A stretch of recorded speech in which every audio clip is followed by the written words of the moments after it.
పీసీసీల నియామకం అయిపోయింది. పార్టీ పదవులు ఒక్కొక్కటిగా భర్తీ అయిపోతున్నాయి. ఇక పీసీసీ వర్కింగ్ ప్రెసిడెంట్ పోస్టులు మాత్రమే మిగిలాయి. హెవీ కాంపిటీషన్ ఉండటంతో వర్కింగ్ ప్రెసిడెంట్ల నియామకాన్ని ఇన్నాళ్లు హోల్డ్లో పెట్టారు.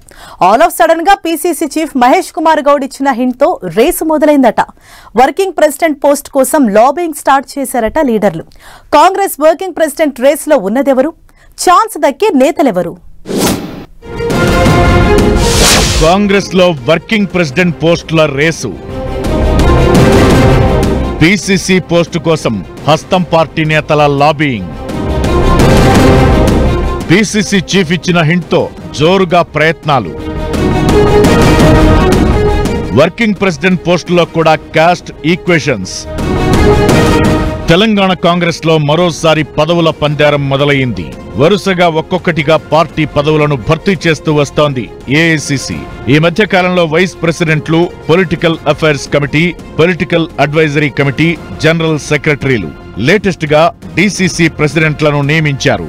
ఇక ఫైనల్ గా మిగిలింది ఒక్క వర్కింగ్ ప్రెసిడెంట్ పోస్టులు మాత్రమే. ఈ కీలకమైన పదవుల కోసం కాంగ్రెస్ పార్టీలో తీవ్ర పోటీ ఉంది. కీలకమైన నేతల మధ్య ఏకాభిప్రాయం రాకపోవడంతో ఎన్నాళ్లు హోల్డ్లో పెట్టారు.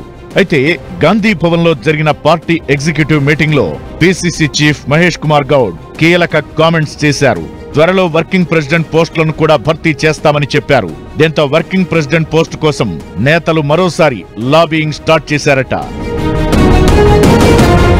కాంగ్రెస్ పార్టీలో పీసీసీ తరువాత వర్కింగ్ ప్రెసిడెంట్ పోస్ట్ అత్యంత కీలకమైనది. ఈ పోస్టులో గతంలో పనిచేసిన వారందరూ ఇప్పుడు కీలకమైన పోస్టులో ఉన్నారు.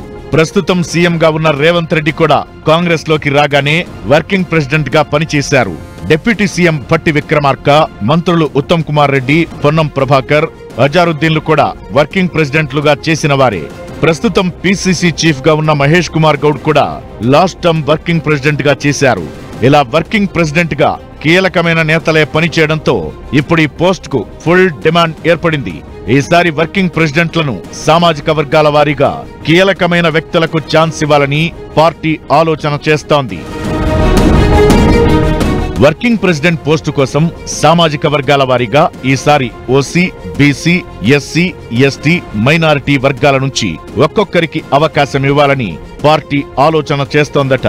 ఒక్కో సామాజిక వర్గం నుంచి ఒక్కరికి ఛాన్స్ ఉండటంతో పోటీలో మాత్రం చాలా మంది క్యూలో ఉన్నారట.